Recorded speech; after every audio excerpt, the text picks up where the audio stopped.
Muy bien, démosle un fuerte aplauso al Señor, a su palabra y a la presencia del Espíritu Santo que está con nosotros esta tarde en el Centro de Estudio, tercer bimestre de Academia Avanzada. Hoy en nuestra segunda sesión vamos a ver el tema Logos y Rema. Vamos a ver el tema Logos y Rema. Quiero iniciar introduciendo ¿qué se trata estas dos palabras? ¿De qué se tratan estas dos palabras? Logos y rema. Logos y rema es la manera en que la palabra escritural de Dios es la manera en la que está compuesta. Está compuesta de estos dos elementos, de estos dos matices. Está fusionada de esa manera. De una manera de logos y una manera de rema. Es la manera en la que nosotros, los hijos de Dios y los creyentes, los discípulos, nos encontramos con la palabra de Dios. Esa es la manera en la que nos encontramos. Nos encontramos en dos tiempos. Muchas veces, primero recibimos un logos y después ese logos germina y evoluciona a un rema. O muchas veces sucede también que recibimos un rema de Dios, ya sea en una predicación, puede ser en una impartición, puede ser en una consejería, puede ser en un momento donde usted es iluminado por el Espíritu Santo y luego encontramos que esa palabra inspiracional tiene un estudio, tiene una forma escritural en la palabra, ¿verdad? Entonces nosotros nos encontramos con esos dos tiempos. Así tenemos nosotros nuestro encuentro con la palabra de Dios. Y por eso quiero aclarar, antes de entrar en el logos y en el rema, que Dios tiene una experiencia diferente con su propia palabra. Para Dios no es rema y para Dios no es logos. Para Dios es el davor de Dios, que significa la intención con la que Dios dijo las cosas. La voluntad que Dios afirma al momento de decretar o decir algo, o la autoridad que Dios impone al momento de decir algo. Es decir, cuando Dios habla hay intención, hay voluntad y hay autoridad. Por eso cuando decimos es palabra del Señor, todos decimos amén, que significa así sea. O sea, cuando Dios habla, Dios no da sugerencias. Es palabra del Señor y está dicho con autoridad, está dicho con una intención y está dicho con una manera de establecer la voluntad de Dios, ¿verdad? Entonces Dios solo tiene una manera de poder tener experiencia con su palabra y es a través del davor. Y eso va a ayudar mucho a entender que toda palabra que sale de la boca de Dios es el davor de Dios. Todo lo que está escrito, capturado en estos escritos que nosotros llamamos Biblia, es el davor de Dios. O sea, eso fue lanzado, esas letras que están en esta escritura están lanzadas con voluntad, con autoridad y con intención. Y esa es la única manera en la que Dios las ve. Claro, con nosotros es diferente. Nosotros nos encontramos en dos tiempos: logos y rema. O rema y logos. ¿Sí se entiende? Muy bien, hoy vamos a ver, o vamos a seguir con lo que es logos. Eso es lo que vamos a ver primero, logos. Logos es como la fuente. Logos es la palabra escrita. Logos es el fundamento. Es la etimología o la raíz de la escritura. Es el contexto histórico, es el dato cultural o el dato estadístico. Es la parte informativa. Es la palabra de conocimiento. Toda la Biblia es eso. Raíces, marcos históricos, marcos culturales, conocimiento. Amén.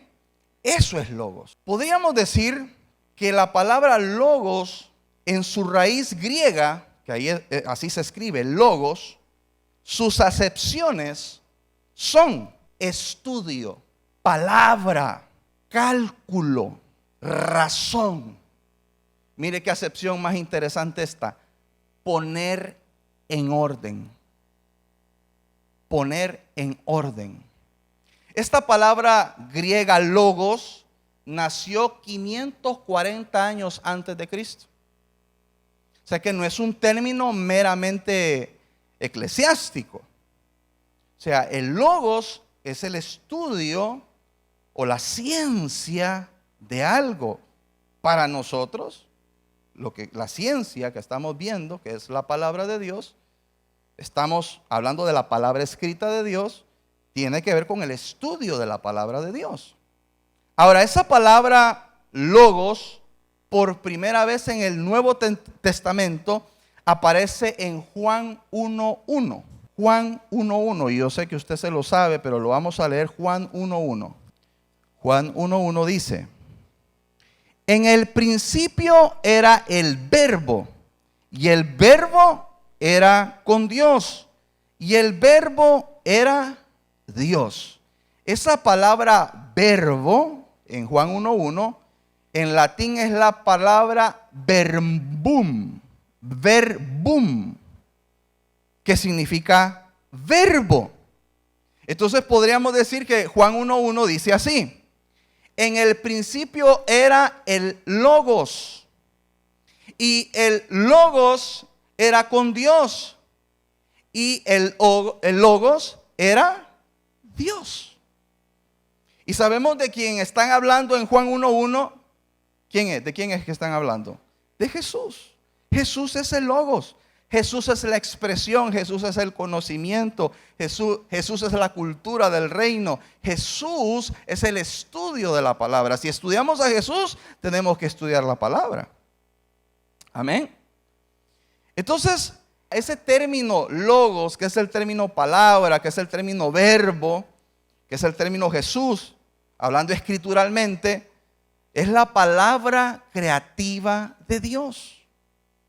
El logos, esta palabra que está en la Biblia, la diferencia entre todas las letras de los demás libros y las letras que están escritas en este libro que para nosotros le llamamos la Biblia, es que estas palabras son logos.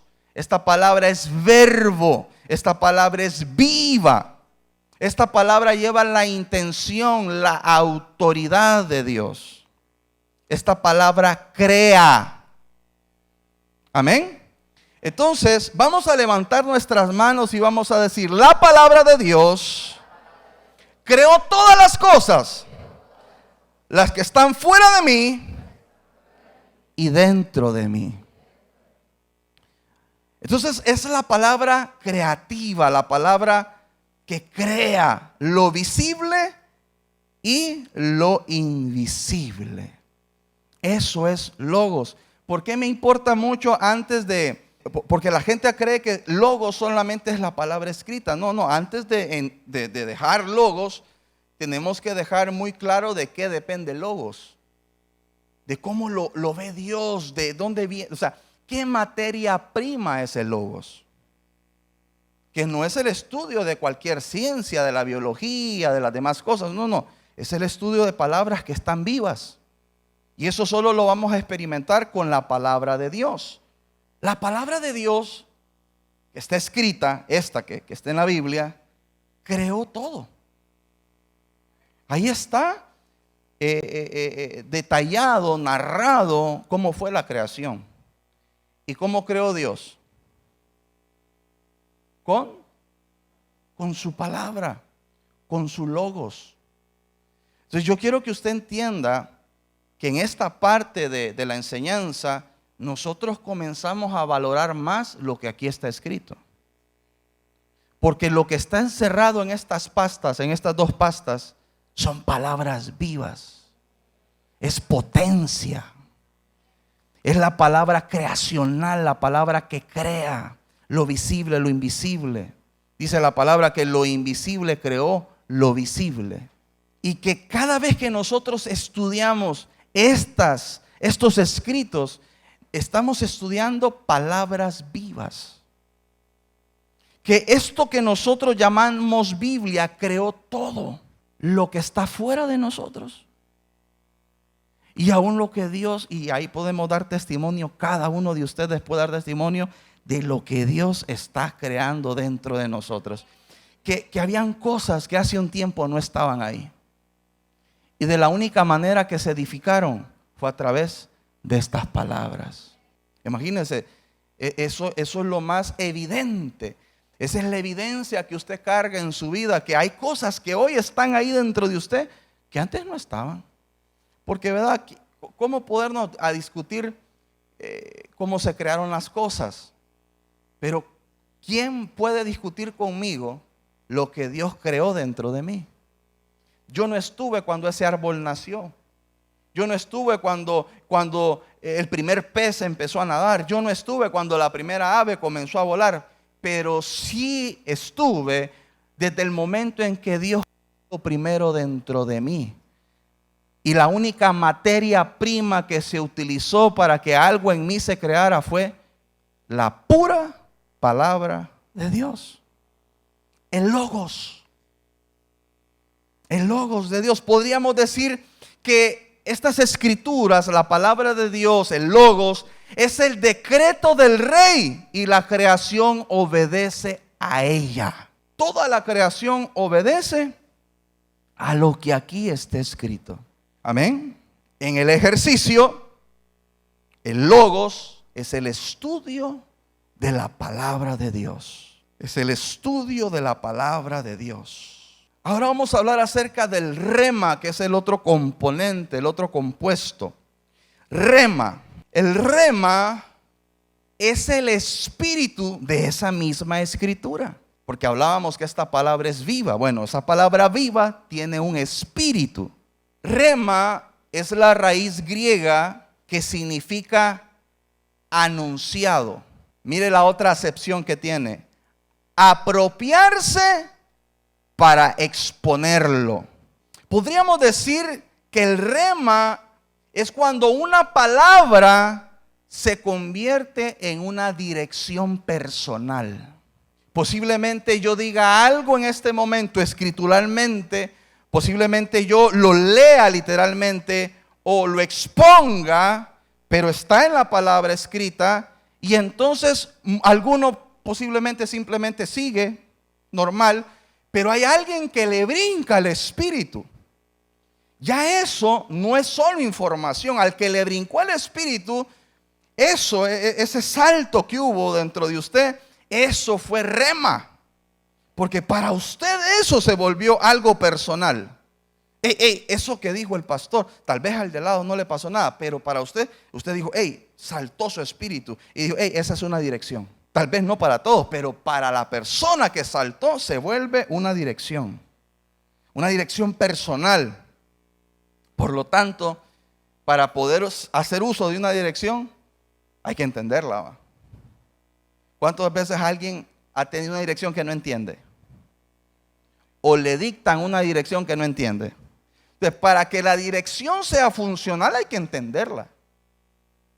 Entonces, esa persona que saltó desde adentro y dijo, amén. Esa persona dijo, yo entendí la dirección, yo sé cómo llegar ahora. Amén. En la rema es proclamar lo que el rey decreta. Es proclamar lo que Dios con su intención, con su voluntad y su autoridad dijo. Entonces, nosotros, estos escritos que están acá, estas letras, estas palabras, este logos, son decretos de Dios. Entonces nosotros lo podemos tomar. Nosotros no podemos decretar y anexar a este escrito. Dice la palabra anatema sea el que agrega este escrito. Pero yo sí puedo venir y tomar lo que el rey decretó y yo lo puedo proclamar. Por eso en la raíz dice que rema es un anunciado. Es apropiarse. Es tomar algo que no es tuyo y hacerlo tuyo. Es tomar algo de Dios y hacerlo mío. Y entenderlo tanto que después lo puedo exponer, lo puedo hablar, lo puedo compartir, puedo motivar, puedo inspirar, puedo motivarme, puedo inspirarme, puedo seguir, puedo avanzar, puedo tomar fuerza, puedo aclarar, puedo crear. Amén. Ese es el rema, el espíritu de la palabra. Ahora, nadie proclama lo que no entiende. Y miren esto, nadie proclama lo que no le conviene. ¿Está de acuerdo conmigo? Usted no puede ir a gritar algo que no entendió. Usted no puede celebrar, usted no puede apropiarse de lo que no entiende. Usted no puede exponer lo que no entiende. Usted no puede hacer uso de lo que no entiende. O usted no puede apropiarse, usted no puede usar lo que no le conviene. Nadie va a andar repitiendo lo que no le conviene, ¿verdad? Nadie va a querer celebrar lo que no le conviene. Entonces, realmente el rema demanda un estado en el corazón. Por eso no todo el mundo celebra todo. Por eso no todo el mundo brinca. Por eso no todo el mundo dice amén. Porque, obviamente, si ese fue un porrazo, usted lo que dice, ay. Y si no dice ay, está argumentando diciendo, yo no, para mí no es. Y se tiene que distraer porque no se puede, no lo puede agarrar, no lo puede recibir, no se puede apropiar. Mire qué interesante. Según yo hablo, usted se va a ir ubicando de cómo reacciona, cómo usted va a comenzar a visualizar, se va a comenzar a hacer una idea de cómo usted se ha encontrado con la palabra, con el logos y con el rema, ¿verdad? Usted va a empezar a ubicar, con razón cuando han dicho esto, yo brinco, yo salto, con razón me ha pasado esto, con razón cuando he escuchado un mensaje me ha pasado esto, con razón cuando, ¿verdad? Cuando no estoy escuchando me ha pasado por esto. En un sentido figurado, porque necesito que se entienda. Podríamos decir que el logos es la semilla. El logos es la semilla. Y la rema es cuando la fe hace germinar esa semilla. Y cuando esa semilla germina, ¿qué surge? Un fruto. Ese es el rema. Germinar para dar fruto. ¿Y ese fruto qué trae? Más semillas. Y ese es el efecto multiplicador del rema. Por eso el rema viene a ser el exponente, ¿verdad? De logos. Es la potencia de logos. Una cosa es saber una escritura y otra cosa es vivirla. Amén. Otra cosa es vivirla, es sentirla en las entrañas. Es decir, cada vez que yo digo siento potencia dentro de mí. Cada vez que yo acudo a esto. O sea, si todo el logos que nosotros tuviésemos pasara por el proceso de germinación y ya tuviera frutos, nosotros, se imagina las bombas que tuviéramos dentro. Que eso es lo que, a eso tenemos que migrar, ¿verdad? Entonces, el logos es la semilla. Y la rema es ese fruto que germina, la semilla que germina y da fruto, es ese ejercicio de germinar y dar fruto. Y mire qué lindo, ese fruto, esa verdad, esa rema que usted vive, ¿qué tiene dentro del fruto? Semilla. Entonces ahí viene una potencia, un exponente. Ahí usted puede tirar semillas de esa rema que usted vive y hacer que otros vivan la rema que usted vive. Usted no puede hacer que otros vivan el logos que usted tiene. Pero sí puede hacer que otros vivan el rema que usted tiene. Yo voy a dar un ejemplo de esto. Y voy a poner otra figura. En vez de fruto, pongámosle que usted sembró para que se dé una planta, una flor, una rosa. Entonces, la semilla de la flor o de la planta sería, ¿quién? El logos. ¿Y el rema qué sería? El polen. Esa rosa, esa flor, esa planta que germinó. Y el polen es la manera de compartir, de tirar, de lanzar, de salirse de ese espacio donde sucedió el milagro de la rema y llegar a otro lugar. Llegar a un lugar totalmente lejano, ¿verdad? A donde surgió la rema que usted tuvo, porque usted puede lanzar el polen. El polen viaja por los vientos. Y vamos a llamar que sus remas viajan por los vientos del Espíritu. Y pueden llegar a una célula. Y de una célula a un matrimonio. Y de un matrimonio a una familia. Y de una familia a niños. Y de esos niños a generación. Y de esa generación a la siguiente generación. A la siguiente generación. Y puede viajar fronteras. Y esa rema que usted vivió, llegar a otro país, a otra ciudad, a otro pueblo. Y sigue germinando. Eso es lo hermoso de una palabra que se vuelve rema. Ahora, no sucede rema sin logos, ¿verdad? Le voy a dar un ejemplo. No sé si se ha fijado que cuando está predicando, porque yo soy el que más exposición tiene en la iglesia, hay temporadas que a mí me agarran frases. O sea, aunque yo llevo 3 domingos predicando de temas diferentes, surge esa frase. Es porque yo estoy viviendo remas dentro de mí. Por ejemplo, la palabra nos enseña en Hebreos 4:16 que nos acerquemos confiadamente al trono de su gracia. Eso es logos, eso es información. ¿Cuántos saben que ese versículo existe? O sea, tal vez no todos sabían la cita, no se acordaban del numerito y el libro, pero todos se acuerdan del versículo, ¿de acuerdo? Eso es logos. Pero ¿cuántos me han escuchado en los últimos mensajes decir, la gracia conoce el camino? Los que han escuchado esa frase, levanten la mano. Solo los que han escuchado esa frase. Algunos. Esa frase está, si usted ha estado en consejería conmigo, si usted ha estado en uno de mis mensajes, esa frase sale. Porque esa frase ahorita en mi vida es un rema. Que yo no digo Hebreos 4:16, yo no digo así, yo no digo me acerco confiadamente. No, porque a mí ya se me dio algo de ese logos. Y lo que yo entendí de ese logos es que la gracia siempre conoce el camino. Pastor, ¿y cómo vive usted eso? ¿Y dónde está eso en la Biblia? No, ya esto está masticado dentro de mí. Eso fue lo que produjo esa logos en mí, esa vida fue la que surgió en mí. Ahora esa palabra yo la estoy viviendo. ¿Y qué significa? Tal vez para usted solo una frase bonita, pero ¿qué significa para mí? Que la bendición sabe donde yo vivo. Que el cielo sabe donde yo vivo.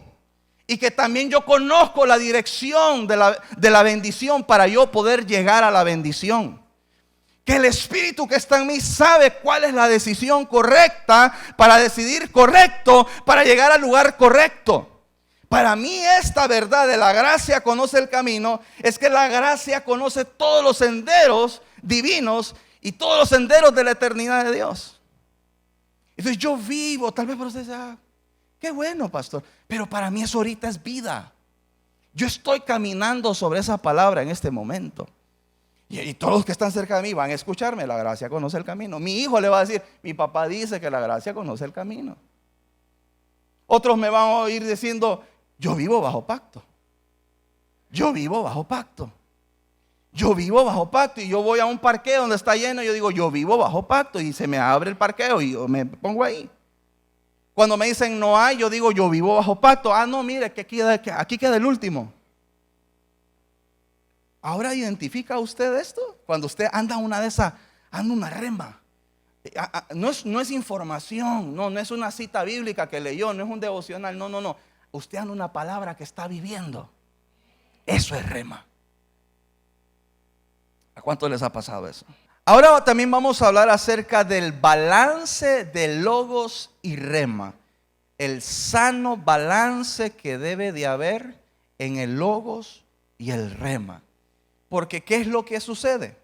Encontramos muchas personas muy enfocadas en el estudio de las Escrituras, metidas e involucradas a tratar de escudriñar, ver versiones, estudiar etimologías que son las raíces, estudiar hermenéutica de cómo interpretar tal texto, cómo poder desmenuzar cierto versículo, cuántas versiones bíblicas y todo esto que no es malo. Lo malo es cuando se pierde el balance, ¿verdad? Porque muchas veces esta es gente que toda esa información que tiene solo le ayudó para edificar argumentos. Y pareciese que lo que se ha preparado es para debatir, para pelear, para tener una razón y defender una razón de él, ¿verdad? Entonces no es malo estudiar, así es el logos, pero también es importante tener la parte de el espíritu de la palabra, del rema, de la experiencia, del poder, del don, de cómo se manifiesta el Señor, de cómo el Espíritu quiere manifestar esa palabra, a través de qué don la quiere manifestar el Espíritu Santo. Entonces aquí debe de haber un balance. Hay otra gente que solo quiere experiencia, solo quiere motivación, solo quiere la parte inspiracional, solo quiere estar quebrantado, solo quiere estar en el éxtasis, solo quiere estar temblando, vibrando, llorando. Y no quiere saber de dónde se sostiene, se sustenta, de dónde se alimenta, de dónde se fundamenta esa experiencia que está viviendo. Entonces aquí es donde debe de haber un balance. Y voy a poner los dos escenarios. Primero el escenario cuando solo hay logos, ¿verdad? Donde solo hay estudio, ¿verdad? Y no va a ser difícil de entender. Voy a utilizar nada más 2 versículos bíblicos que me van a fundamentar el cuidado que debemos de tener cuando solo hay logos. Dice 2 de Corintios 3 del 5 al 6. Del 5 al 6. No que seamos competentes por nosotros mismos para pensar algo como de nosotros mismos, sino que nuestra competencia proviene de Dios, el cual asimismo nos hizo ministros competentes de un nuevo pacto. No, ¿qué dice? De la letra. No de la letra, sino del Espíritu. Porque la letra mata, mas el Espíritu vivifica. Entonces Pablo aquí está exhortando, ¿verdad?, de que no nos sintamos prudentes en nuestra opinión, en nuestra sabiduría, que no nos creamos competentes, que la competencia nuestra viene de nosotros. No. Dice, Él sí nos hizo ministros competentes de un nuevo pacto, pero no es de letra, no es por el conocimiento. No es solo por saberte todas las versiones bíblicas, no, es un ministro del Espíritu. Y dice todavía, porque la letra mata, mas el Espíritu vivifica. En contexto lo que quiere decir, solo por la letra mata. Porque la letra, ese es el espíritu de los fariseos, ¿verdad? Tenemos conocimiento, tenemos nosotros educación, fuimos instruidos desde nuestro nacimiento. Entonces, eso es fariseico. Solo letra. Y Pablo dice, somos ministros competentes del nuevo pacto, pero del Espíritu, porque el Espíritu es el que vivifica, ¿verdad? Hay otro versículo que está en 1 Corintios 2, ahí atrásito, 1 Corintios 2, del 1 al 5. Así que, hermanos, cuando fui a vosotros para anunciaros el testimonio de Dios, no fui con excelencia de palabras o de sabiduría, pues me propuse no saber entre vosotros cosa alguna, sino a Jesucristo y a este crucificado. Y estuve entre vosotros con debilidad y mucho temor y temblor. Ni mi palabra ni mi predicación fue con palabras persuasivas de humana sabiduría, sino con demostración de ¿qué? Del Espíritu y de poder, para que vuestra fe no esté fundamentada en la sabiduría de los hombres, sino en el poder de Dios. Está hablando Pablo acá, ¿verdad? De que él se dedicó, él se propuso no ir en su habilidad, no ir en su conocimiento, que tenía mucho. ¿Estamos de acuerdo? ¿Verdad? El fariseo de fariseos, ¿verdad? Pablo, doble nacionalidad. Hasta en la Biblia dice, si se trata de ensalzarse, pues yo aquí, yo allá, y él se levanta, ¿verdad? Pero dice, todo esto lo tomo por basura para amar a Cristo.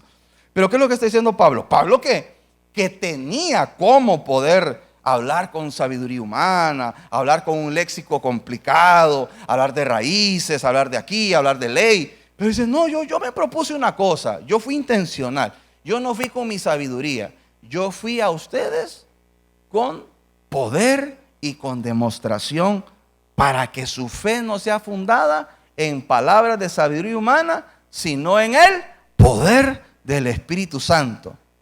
Amén. Entonces vemos que Pablo lo que está aplicando aquí es un balance. Ojo, Pablo no está diciendo no sé nada, nunca he estudiado nada, ni me interesa, ni me importa. No, lo que él está diciendo es, yo quise, ¿verdad? Fui muy intencional para ir no solo con palabras y conocimiento, sino con demostración de poder.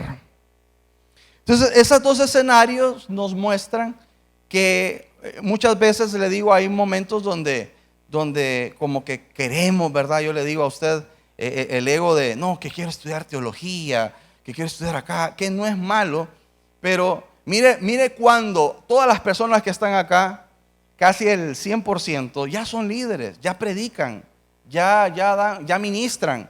Y hasta ahorita estamos hablando de un tema como remas, logos, como homilética, que lo vimos la vez pasada. ¿Pero por qué? Porque primero era el ejercicio de la iglesia. Primero es el camino que es Cristo, es amar a los hermanos, es que te importa el problema del otro. Es ir en el lugar incómodo para que otro vaya cómodo. Después viene esto. Mire, Pablo dijo, yo solo me propuse una cosa, conocer que Cristo murió y resucitó. ¿Usted se imagina esa institución que caminaba en Pablo? Se limitó solo a hablar de Cristo, Él murió y Él resucitó. Y lo demás, poder, dijo. Vamos a ver si es cierto. Ahora, está el otro escenario cuando solo hay rema. Y vamos a ir a Efesios 4:11. Efesios 4:11. Y vamos a leer hasta el 14. Esto es lo opuesto.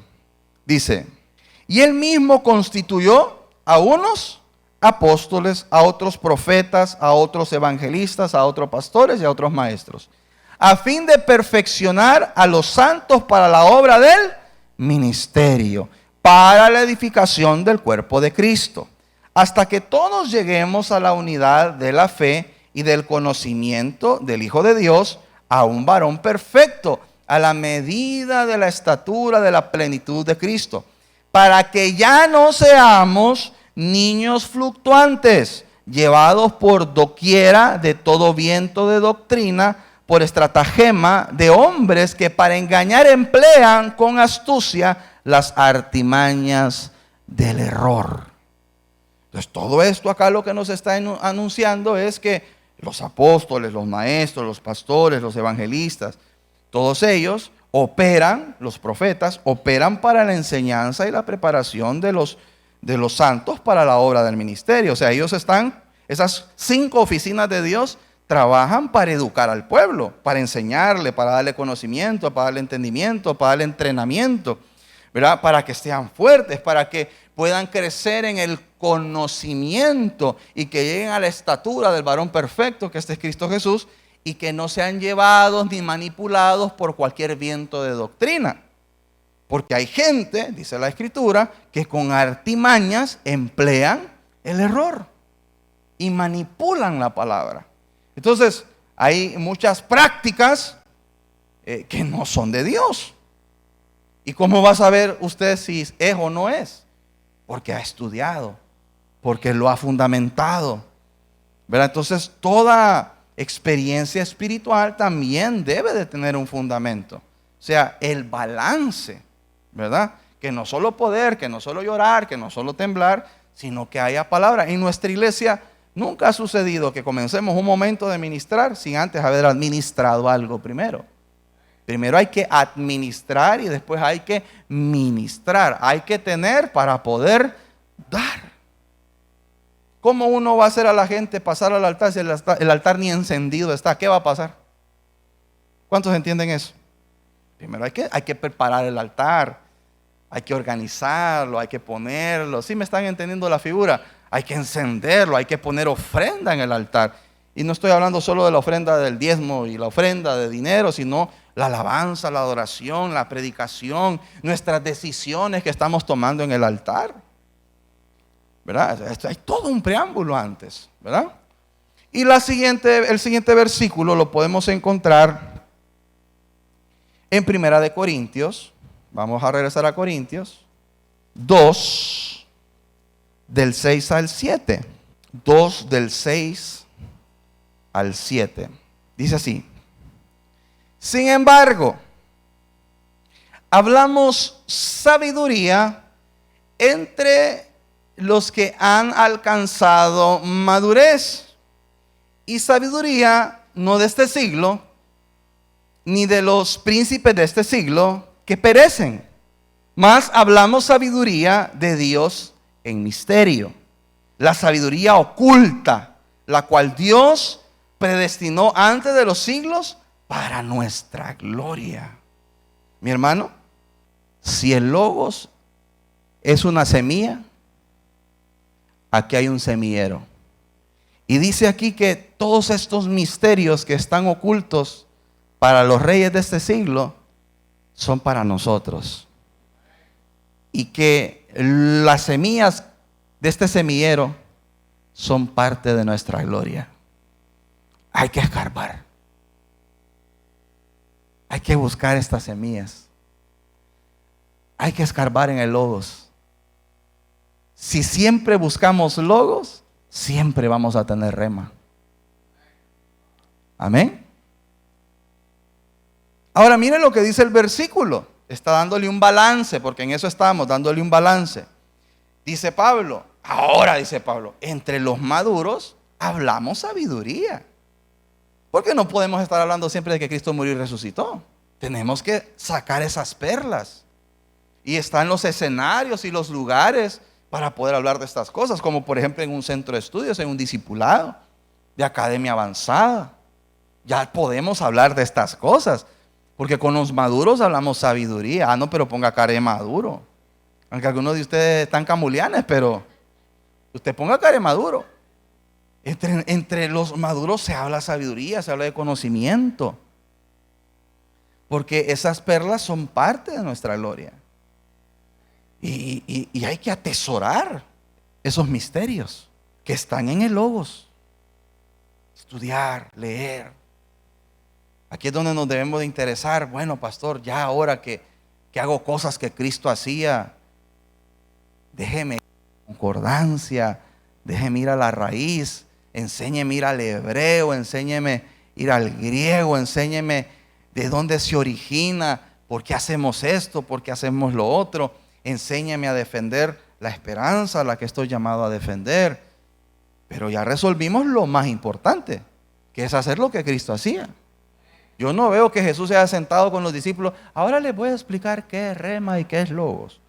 No. Sopórtense los unos a los otros. Eso sí se los dijo. Pero obviamente Él dijo, les voy a dar a mi espíritu. Yo me voy y les conviene que yo me vaya. Porque cuando yo me vaya, yo les voy a enviar al Espíritu Santo y Él los va a guiar a toda verdad. Y Él les va a enseñar todas las cosas. Y Él va a tomar de lo mío y se lo va a dar a ustedes. En eso estamos. Pero usted ya resolvió cosas que tienen que estar resueltas. Amén. Ahora hablamos cosas de gente madura. Pero no de esa gente que no es que está madura, sino que está podrida. Que está llena de conocimiento, pero es tan santo que Dios no lo puede usar. Entonces, hablemos sabiduría. Amén. Mateo 17. Y con este punto quiero cerrar. Por ejemplo, con la idea de darle el ejemplo de una perla. En Mateo 17 tenemos la situación de el monte de la transfiguración. ¿Se acuerdan? Usted lo puede poner ahí como fundamento, pero el escenario es que Jesús lleva a 3 de sus discípulos, los deja ahí y les dice, déjenme subir solo a mí a la montaña, y sube a la montaña. Se llama el monte Tabor. Hay una discusión ahí, ¿verdad? Si es este monte, si es el otro monte, pero me llama la atención la línea del monte Tabor, ¿verdad? Y en ese monte Jesús sube. Y lo que pasa es en el monte de la transfiguración, que es para nosotros el monte de la transfiguración. Pero se cree que se llamaba ese monte Tabor.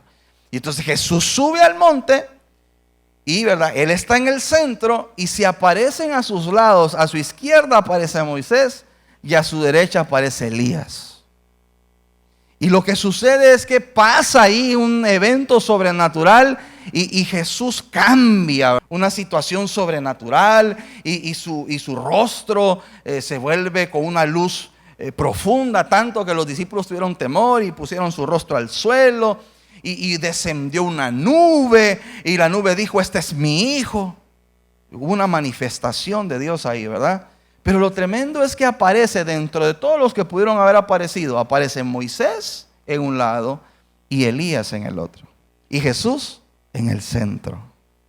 ¿Cómo se llama el último subtítulo que estamos viendo? El balance de logos y rema. ¿Sabe cuál es el balance de logos y rema? Jesús. Porque a su izquierda tenía Moisés, el logos, la palabra, la ley. Y a su derecha tenía el profeta Elías, el espíritu de la palabra, el poder de la palabra, el labor de la palabra, la potencia de la palabra. Tenía al patriarca Moisés y tenía al profeta Elías. Logos, rema. Pero Jesús no estaba a la derecha, Jesús no estaba a la izquierda, Jesús estaba en el centro. Porque así como Moisés es logos, así como Elías es rema, Jesús es revelación. Eso es Jesús, revelación. ¿Sabe qué es lo tremendo? Que ese monte Tabor, buscando de estas cosas que hablamos entre maduros, diga amén. Vamos a ver, ¡pum! ¡Pum! ¡Pum! Y dirán los que están viendo el video, ¿y qué es eso, verdad? Es potencia. Ese monte Tabor fue la herencia que se le dio a los hijos de Isaacar. ¿Y sabe cuál era el atributo de los hijos de Isaacar? Yo se lo he predicado, que eran hombres entendidos en los tiempos y siempre sabían qué hacer. Porque donde se manifieste logos y se manifiesta el rema, siempre hay revelación. Y como ese monte para nosotros es una escena de aprendizaje, ¿cómo? Nosotros ni sabemos dónde queda ese monte, ¿verdad? Pero en el espíritu, la manera de subir ese monte es estar en medio del logos y del rema. ¿Quiere ir a ese monte usted? ¿Quiere ir al monte Tabor? ¿Quiere ser de la tribu de Isaacar? ¿Quiere ser entendido? Bueno, los entendidos tienen revelación. Todo entendido se le abren las puertas. El entendido abre la ventana. El entendido sabe cómo entrar. ¿Y cómo se sube a ese monte, pastor? Logos, rema. Pastor, me voy a dedicar a estudiar para que cuando dé palabra no solo estimule a la gente diciéndole cosas bonitas, sino darle palabra. Para dar palabra, decir, eres como los hijos de vas a ser como Benaías, Dios te va a levantar. Pero sí, que estudia pues. Vas a ser como los hijos de la tribu de Isaacar, entendidos en los tiempos y siempre sabían qué hacer. No solo Dios te quiere mucho, te quiere montones. En la mesita de noche tiene tu foto, antes de dormir la mira. ¡Pum! ¡Potencia! Tiene que ser de logos. Escudriñe, lea la palabra. Y después también, mire, la rumea, la habla, saca rema, la esparce como el polen y la lleva y ¡pum, pum, pum! Potencia, potencia, potencia. Porque sabe estar en el monte Tabor, el monte de la transfiguración. Yo lo voy a llamar el monte de la revelación. En medio de logos, en medio de la rema, está la revelación de Jesucristo en nosotros. Los que estamos en el monte Tabor somos como los hijos de Isaacar, entendidos en los tiempos y siempre vamos a saber qué hacer. Amén. ¿Qué tal si damos un fuerte aplauso al Señor? Dáselo fuerte y vamos a cerrar diciendo ¡pum!